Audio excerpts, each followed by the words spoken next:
Hello, good people. I would like to share something with you. I just finished writing a program for a student that's been with me for a few years, and I was looking at it and thinking, wow, that's a nice program, as you might, for example, a cake that you baked that you're very proud of. So excuse me for my pride, but I think it's something that would be valuable to share for a couple of reasons. First, so you can get an insight into the type of programming on paper that I'm sharing with people if it interests you, so then you can perhaps apply it to your own practice if you think it's valuable, or you can just integrate aspects of it and use it as you will or not use it. It depends if you agree with some of the perspectives or not that I'm sharing. So the other thing that I'm also wanting to share is I think that it's realistic the progress that this particular student has made in what has been about almost 3 years, about 2 and 3/4 years we've been working together. This particular student is on block 10 now, and each block is 12 weeks of practice, but then we have a thing like a week break between the blocks, and of course people, if they're a bit sick or they take holiday, there's some extensions available, so it expands out a little bit more. But one of the things that I try to promote with the practice is that we don't want to find ourselves serving the practice, which basically means feeling like, oh, I missed something, I went on holiday, I was sick, everything's gone to shit. It doesn't work like that. The main objective is to make this practice consistent and something that is integrated into your daily life, and there should never be any friction between it. So this means that when we need to take those breaks, or many cases, sometimes I say, hey, take a break, it's all towards the greater good. And with this in mind, still this student has made significant progress, but I will say it's nothing kind of out of the ordinary. And I don't mean that as in like, wow, if you do programming with me, you're going to be super. It's more the case that if someone's consistent in their practice with anything and it's progressive, then you will of course make progress there. It's a basic principle. So, the program that I've just finished specifically is the upper body strength and mobility program. One thing that's important to make clear is that this kind of term, this category, this kind of subject, upper body strength and mobility, is just a term. We focus it around this region of the body, but it doesn't mean that, hey, this is the subject that you need to study. It's purely there for the purposes of programming on paper. So upper body strength and mobility is a term that we use, but it's wide and we can incorporate many things, which you'll see as we look into the specific programming of this student. On the right-hand side here, what we have is actually the very first program in block one. So if you can see down here, they started in 2021. Um, Actually, I believe they started in 22. I just forgot to update that, so it's just been like just over 2 years of practice. Sorry, almost 3 years of practice. Perhaps that was right. In any case, yeah, this program was where they started, and this program is the one I just developed for them that they're going to be starting on Monday. What you can see immediately is that the threads of practice, if you take a look, we'll go into it more specifically. The lines of practice, the projects of practice, are very, very, very similar. And why is this? This is because a couple of reasons. Firstly, this was the students' interest. They've been interested in these areas. I always give people an opportunity to branch out into other places. For example, even working with environmental communication, working, for example, in contact with walls, climbing walls, and also jumping, landing contacts, and rail communication and things like this, and also more with floor communication context. But this student was quite interested in the beginning in a couple of areas. The main was strength development and developing complexity with the gymnastics rings. And also one area of focus they were interested in was groundwork. in which we incorporate aspects, for example, traditional movements from the practice of capoeira, which basically, from my perspective, is a more complex way than, for example, fundamental locomotion, which is just moving through space, whether that's kind of quadrupedally or bipedally.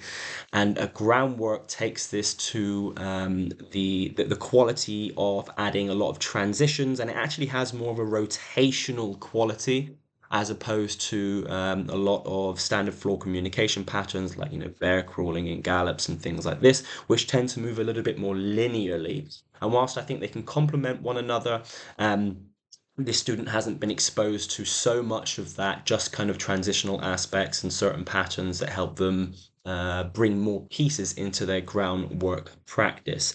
But for me, groundwork is kind of like the wushu of martial arts. It has kind of more of those circular motions, whereas locomotion practices, bipedal and quadrupedal, have more of that direct kind of Japanese karate aspect, more forward and back. That it's like kind of the castle to move across the chessboard, as opposed to well, we don't have a rotational piece to move around the chessboard, but the groundwork has more of that aspect. So you see more of these kind of bridge rotation things. We use elbow supports, or to use the term from capoeira, the QDR and things like this, to negotiate that and developing complexity with those patterns. The wider subject of that is floor communication, but this particular subject, this theme that they're studying, is groundwork. Let's go into the programming. So one of the things that we can see here in the beginning is how I structure programming. I've continued with this structure for a good few years, as you can see from here. One of the reasons is basically because it's worked really, really well for people, and it's also quite flexible. So this student would practice this full routine a minimum of once in the week, and it seems quite extensive, but once you're familiar with the movements and things like this, I think this particular routine for a student will not take any more than 90 minutes. It's about 90 minutes. And because this particular person has 2 kids, and their partner is very often away working, things like this, they squeeze their practice in as of when they can. So it's not like we're like, hey, you should be practicing 5-6 times per week. It's kind of just unrealistic. Further to their upper body strength and mobility, they have 2 other programs they work with as well, main programs, and they have then 2 smaller programs too. So this isn't the entirety of their practice. I just kind of want to show you this particular one. As you can see here with the instructions, they can perform it in full once per week. If they are able to get the second session in with their hectic family schedule, they can actually just perform the main body here, which would take a significantly less amount of time. They could probably do that in about an hour. And then they would just do some self-directed preparation and finishing. And now this is something that, after I have shared with some students some basic principles of how to prepare and how to finish with their sessions, they can self-direct this themselves. And I say, hey, just you know what to do. I don't give any specific wrist routines or specific hanging protocols unless it's something we're specifically working on. I'm just like, hey, you know what to do. Get yourself ready, finish yourself up. So we are starting off here with the prehabilitation and prep. We can see, for example, that in the initial instance, they've just been working with these teacup motions in the very first phase, and this has now developed into not only a mixture of different waves and things in different patterns, but also now incorporating with spinal work and moving through space as well. It's essentially a completely improvised context which this student has now come to, which has a cognitive aspect to it as well as a mobilization aspect. Initially starting with just developing something like a 60-second passive hang, this particular student is now on, working with one arm active reps in different positions and just holding with one arm actively. So they've developed a lot of strength in their scapular connection there. They have also continued some emphasis on bridging work. Now, this particular student has always been quite proficient in their bridge, but one thing that I always noticed is that they kind of crank on their lumbar spine a little bit, that they're particularly extended in their lumbar spine. And this is something that we've been working on in terms of physical awareness to sense where the extension is coming from in the back. Because actually, and in this particular phase, in their last reflection, they mentioned that they've had a bit of a lower back flare up. So we've got some things in there to manage that. So one of the things that we're kind of bringing attention to here with their bridging in this particular phase, because of that their episode of they notice a flare up in their lower back, is bridge wall walking down the wall. And what this allows, because it's controlled and it's kind of open kinetic chain, they're supporting the weight of their upper body, and it requires them to have awareness of using the anterior chain to support that movement. And you notice, I haven't written it here, but the student will know that these are sub-maximal holds. They don't need to be walking down as low as they possibly can. And they're just going to engage the kind of anterior chain. And then we're kind of pairing that now with a hollow body hold, something really basic, a tool that they're familiar with, just to bring awareness again to stabilizing their lumbar spine, because we're continuing with some bridging work. One of the things that's been a project that they've been wishing to work on is straight arm strength.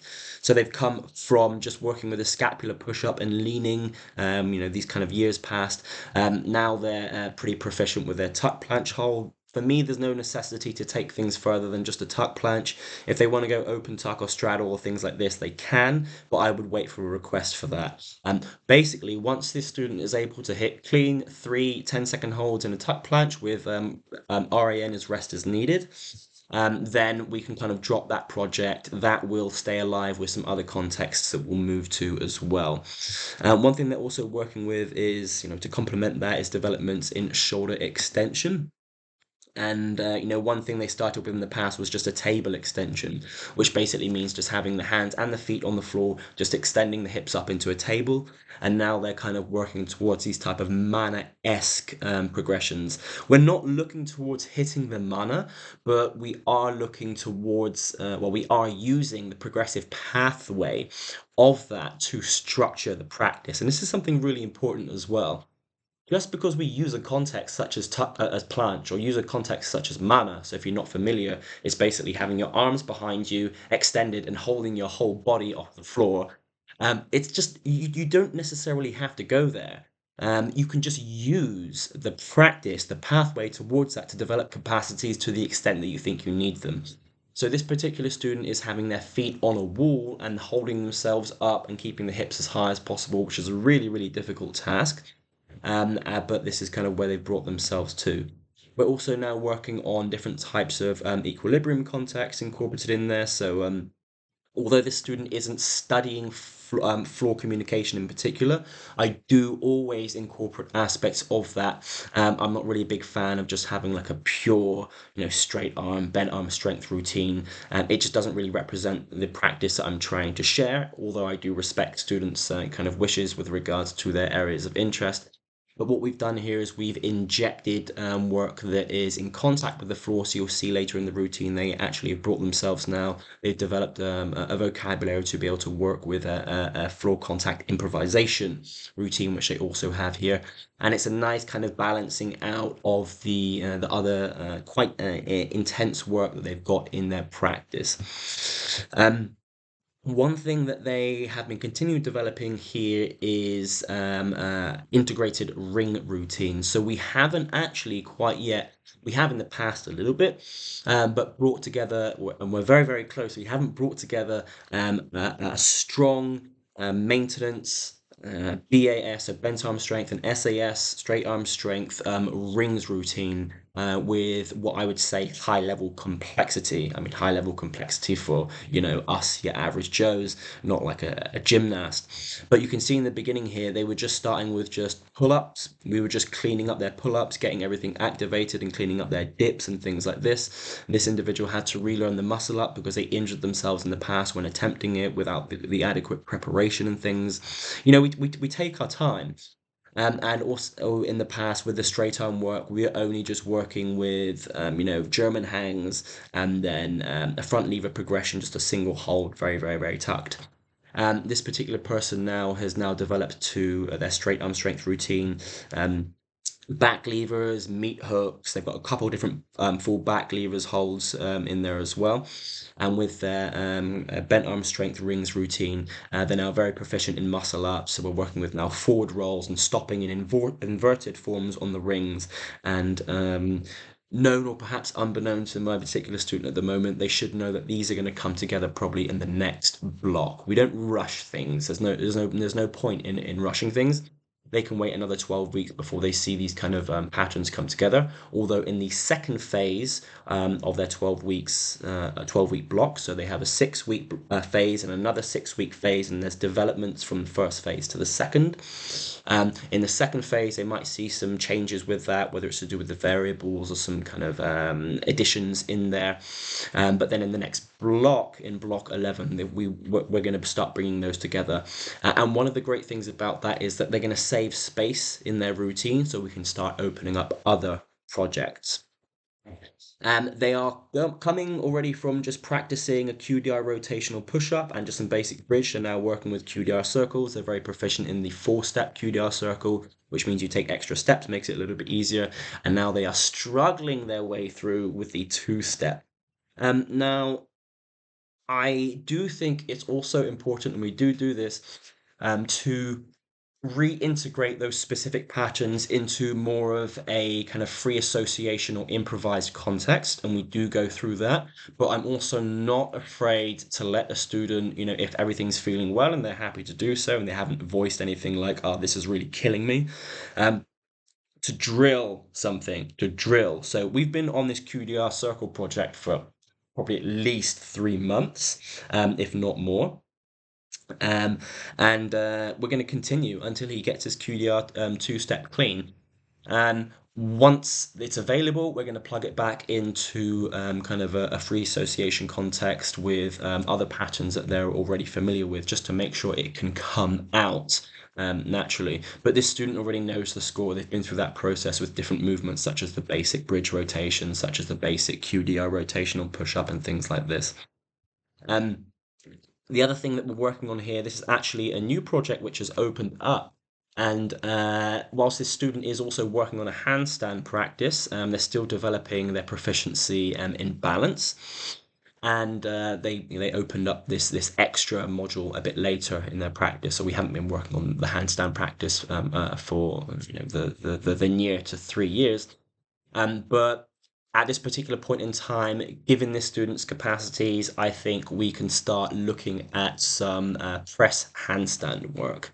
So this won't be so explicit in this program to them, but I like to just get them physically prepared, even if they're not wholly aware what we're moving on to, so that when we bring in, for example, a specific press handstand development context, they will already have some capacities and familiarity with it, rather than approaching that like, I've never kind of straight arm pressed, in this direction in terms of, kind of linear pressing and strength development, and approaching that and being like, oh, wow, this is something completely new, and maybe there is, maybe it's too much for the wrists, or maybe their mechanics are completely off, maybe their structural awareness just isn't there. So something very basic here, we're working with just pike pressing and walking. So this is a locomotive context, and of course it justifies for their straight arm strength practice. And then in their handstand practice, they're going to see some more specific developmental press handstand context as well, such as firing sequence for the legs and things like this. As I mentioned, this particular student hasn't been studying specifically locomotion, so they're actually very new to things like the lizard crawl. What they've been working on instead, as I mentioned, is more of their groundwork practices.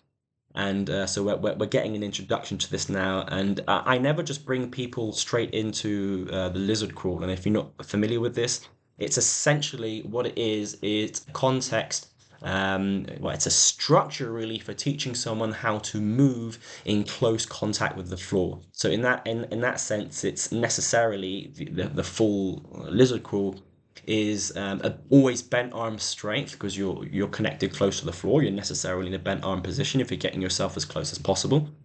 But I don't want people to get enamored by this, oh, lizard crawl and things like this. I mean, the lizard crawl is essentially just a very, very small structure of an infinite, near infinite vocabulary of just move close to the floor and work through different transitions and developing structural awareness of how to position yourself, how to move in contact with the floor to make that sustainable. So we have previously, before we've come to the lizard, worked with other contexts which are much more general for this. For example, like lateral pressing and a push-up. For example, even kind of like archer push-up type motions to build an understanding of shifting body weight from one arm to another. And what this will lead to eventually is just as I mentioned, this open context of a bent arm exploration, close floor, and just moving for a specified amount of time. And with that as well, as I've mentioned, they've got a floor contact improvisation. And what this floor contact improvisation is, it actually brings together vocabulary, an extensive vocabulary that this student has developed over the past years. So, for example, different forms of lateral rolling, locomoting in contact with the floor, a whole range of different transitions for entering and exiting the floor, other more complex transitions such as coming in under oneself and this undercut type of transition. And they can also now incorporate some of the back roll context that they've been learning. They've also been learning how to use the feet and the shoulders as anchors to displace themselves. They've learned how to roll with their neck and shift one side to the other, etc., etc., etc. This is the opportunity now for this student to bring that all together and show what is and both what isn't available. Lastly, we have our auxiliary and finishing. Just some of this terminology changes here. It's just things I've, in the past, I've just, of course, the way that I describe things, changes over time. So it's not prehabilitation and finishing. It's just auxiliary and finishing because we can add anything in there that is just kind of extra work to support the practice. In the past, they've just been working with basic rows, and this was something, of course, just to help develop in the very, very initial instances, this kind of motor connection, or this, I like to say, neural drive, the ability to move and the areas that we want to move. So in the initial instance, holding kind of isometrically to develop this scapular connection and things like this. And now they have a specific type of ring row they're using, which is basically just for structural balance, because they have in their routine, of course, 2 or 3 muscle ups that they're going to be doing. But at the same time, we want to keep up some, horizontal pulling, so that this isn't neglected whilst we're kind of off in the sky exploring these kind of more intense projects. One thing they're also working on here, and this is preparatory to something we're going to shift onto, is the pelican curl. So this is with your arms behind you. It's a bent arm strength movement, which is going to help pair the tendons and also just the sensation of intensity. As you can see, they're just eccentrics there, and this is going to be for the new skill that we're going to learn. Previously to this, they also had another context, a Korean dip, which again is also bent arm strength in this extended position. And once again, it's kind of preparation all towards this skill that we're going to learn. And this student could have easily gone into this skill, which is essentially just going to be a bent arm planche on the rings, but it's quite intense. You have the arms behind you in this position, and you're loaded horizontally. But we just eased our way into it because there's a lot of experience that they can develop just with encountering things like the bent arm, the Korean dip and the pelican curl. And they're learning in the process of doing this. They're now familiar with these movements, and if they were to share this with someone else or whatever, they have these kind of extra tools. They've learned these exercises, but also I like that people come to a context and it's just available. I don't like coming to a context, let's say, for example, it's a muscle up or like, this skill, the bent arm planche, and the student just like can't quite do it because something's missing.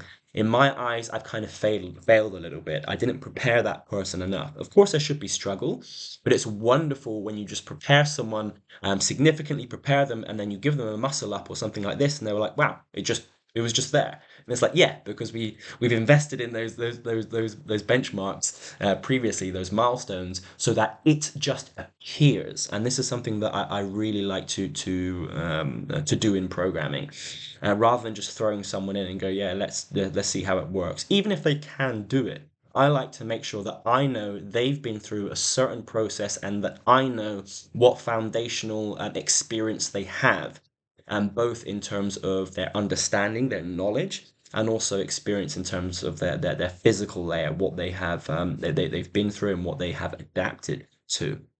And at the end here, just because we're starting with this pressing work a lot, and we will be seeing it a lot more in their handstand practice as well, we're going to pick back up on some very basic forearm development work, just to just to ensure we do everything we can that it's not going to cause any issues with wrists. So here it's just a bent arm wrist extension. We're just working isometrically. In the next phase, we'll shift the variables up to work more with reps and things like this. But this is just wrist extension. We'll add other aspects, deviation for on the radial deviation and things like this in other aspects of their routine. If I was to throw it all in here, I know what it's like. You finish a routine and then you're like, oh my God, now I have to do this like wrist work. I just want to go and eat or something like this. So we just put a little bit at the end, and then we'll add it elsewhere so they can just have frequency of practice by adding it to other routines, for example, at the end of their handstand practice. Now, one thing I want to touch upon is frequency and volume. So how often they're practicing and how much they are practicing in terms of the amount. You might now look at this other side over here and be like, wow, what? This particular student was doing like 3 to 4 rounds of this. There's more exercises, there's less rest, and now they've come all this way and they're doing less and they're resting more. Well, yeah. And this is one thing that often I think gets mistaken, is that, here we are not going high intensity. I'm not going to give a person who starts work with me, or I think if you start any new program, high intensity, which basically means we have to think of intensity now as percentage of maximal effort. Okay, so a lot of these contexts here, like table extensions, it's very difficult to really max out on a table extension, right? However, a pseudo mana wall iso, when you're holding yourself up against the wall, this is a very intense exercise. And for example, if we do too much of this student can overload their wrists quite significantly, and it's just not the point of what we're doing.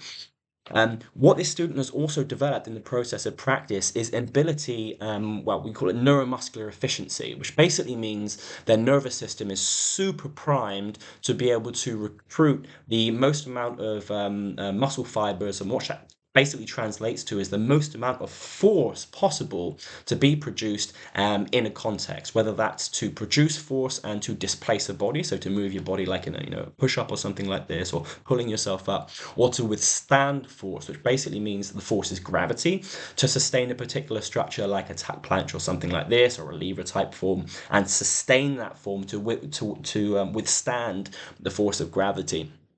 And once you do develop this higher level of neuromuscular efficiency, you can break yourself.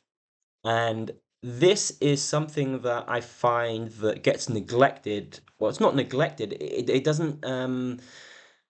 It's not understood as a person develops in their capacity and their ability to work at a higher intensity, so a higher level towards their 1 rep max.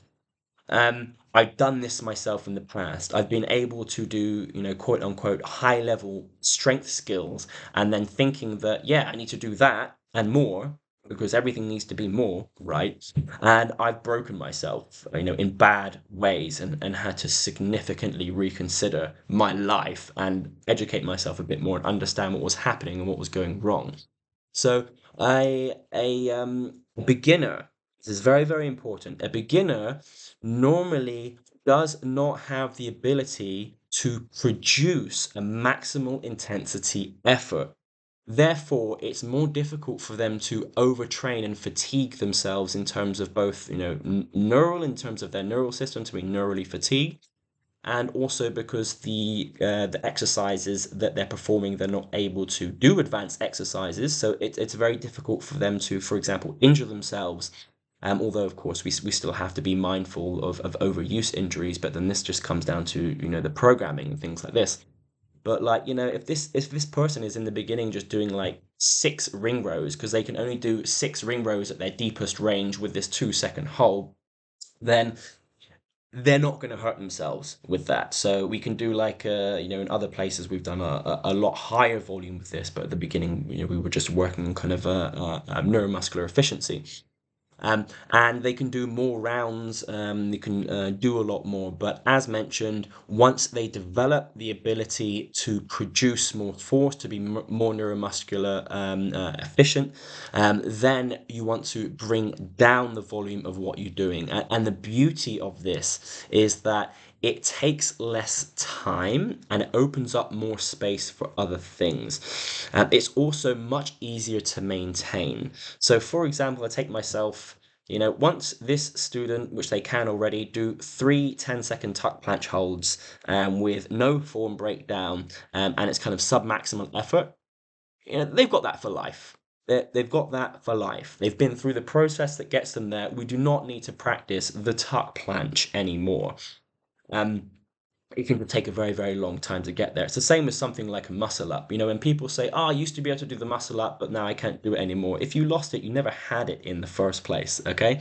So this student has come to a point now where, if we never trained muscle ups ever again, they would still be able to do a muscle up. They would still be able to do a back lever and a front lever, etc., etc., etc., etc. We're just kind of finalizing those particular capacities. Frequency. So some people might have seen this already, and I have already mentioned, 1 to 2 times per week. Some people are going to look at that and go, huh? It's like hardly any. If you do this session, once per week, how can you possibly progress? Well, because, and you're not going to see it, but because of the rest of the programming. The rest of the programming complements each of these programs complement each other in such a way that it's really not necessary for the student to be doing this particular practice 2 to 3 times per week, and I would always advise against it. I think it's just too much. As mentioned, this student has the opportunity, as well as for a second session just doing this, they can even just do single parts of the practice. So let's say they've got a quick 30 minutes. Kids are, just half hour before they come back from school or whatever. If this student wanted to, they could quickly jump on the rings and just do a bit of straight arm strength work and a bit of, they could do a bit of straight arm strength work here. They could do a bit of bent arm strength work here. Or even if they felt like they just wanted something a little bit lighter, they could just do a little bit of auxiliary, and finishing and do that little session, 15, 20 minutes. So there's the opportunity to increase volume. I am often very reluctant to force people to increase volume. However, if they say, "Oh, I would like this to progress faster," it's just like, well, you're safe to increase the volume. Like, is this feeling okay? Is this feeling okay? Yeah, you're safe to increase the volume.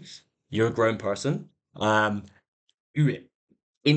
Increase the volume wherever you want, however you can. But I'll be honest, most people are much happier doing less volume and not seeing this crazy development that they could have, and having more time to do the other things in their life which are important. With the routine that this person has, with 3 main programs and the other smaller programs that they have, they can easily practice 6 to even 7 days a week for 3+ hours a day. But this person has kids. This person has a family.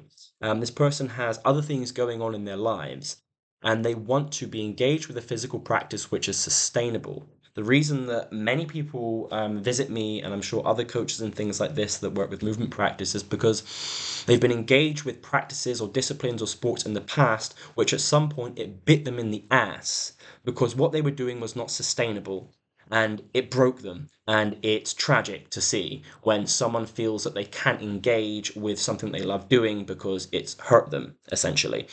Of course, it's not the practice itself, it's just the way that it was done. Of course, it can be made sustainable. But that is why I always encourage people in most cases, hey, do less and just have a consistent habit. You can always do more. And this is also, and the last reason for this is the way that I personally practice. I have always practiced with the intention, well, not always, but um, a many years ago, actually, now, I started working with this perspective of actually, how little can I do and still get the same result? Not how much I can do, how little can I do and still progress and still develop? Because, in all honesty, it feels like it's just normal that, okay, I'm starting a training program or I'm practicing something. The main focus here is progress. I've got to progress. If I'm not progressing or if it's not, structured in such a way that I'm progressing, oh, it's all really, really bad. And that becomes the main focus of the practice. I don't like that. I don't like the main focus of a practice being progress. Imagine, for example, if you're learning to skate and all that's on your mind is like, I've got to ollie higher, I've got to ollie higher. No, I've got to get a double kickflip. And if you don't get it, by the end of your 6 week phase of skateboarding practice, you feel all down. You feel like something wrong with the programming. You feel like it's something. You get all these doubts and things in your mind. It's just conflict. Whereas if you are just practicing consistently, guess what? Progress just happens. It's like magic. It just happens. If you just go down to the skate park every day or most days and you just skate and you just do the thing that you love, in 3 years' time, you're going to be a lot better. It's fact of life.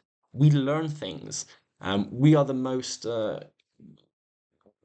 as animals, we learn things better than any other species by that's just it's not even in the same ballpark. So just by having this experience of being continuously engaged in an experience, not only through the physical layer, not only in the cognitive layer and the mental layer of kind of learning things, but also on the physical layer, the body will learn, the body will adapt, the body will develop. And this kind of integrated ensures that, well, it doesn't ensure, it just is the fact that there is going to be progress. So this is one thing that I emphasize in programming here. Now, if you're wondering what all of these exercises are, and what all these kind of acronyms and things and stuff like this are that I'm using programming, it's not really that important. However, if you're interested in self-directing your practice in a way that perhaps corresponds to this type of programming, these type of ideas, guess what?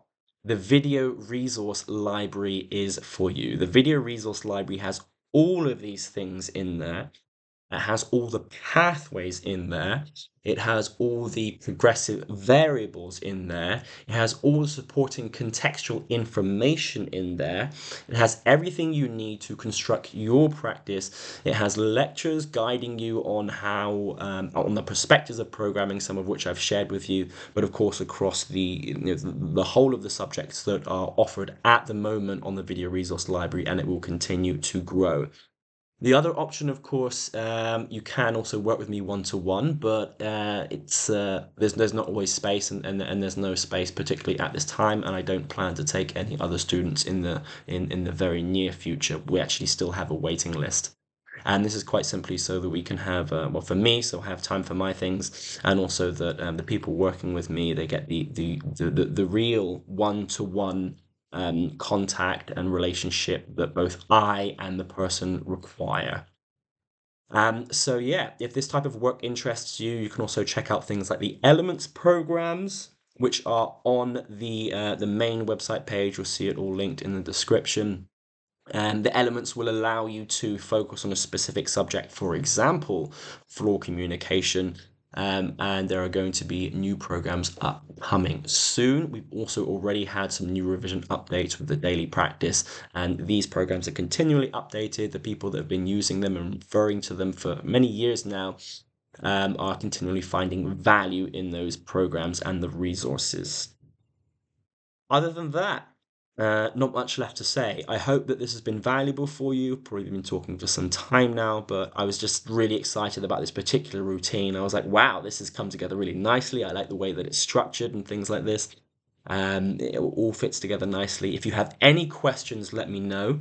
One of the other things, so I just flipped back. One of the reasons I liked it was because I then looked at their very first program out of curiosity, and I see that wow, these lines have continued to be explored, and this particular person has come a long way. But yeah, sorry. Any questions that you have, feel free to ask, and I'll be happy to engage in the comments section. I wish you all wellness in your movement. I hope you're all being well. I hope you're all moving well. Wishing you all the best for today, tomorrow, the oncoming journey to come.